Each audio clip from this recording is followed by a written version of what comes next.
So ito Ford Fiesta 2015.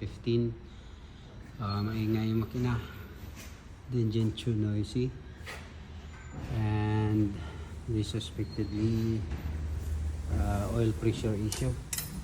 So now we're going to perform a pressure test on the oil pressure port. Okay, start.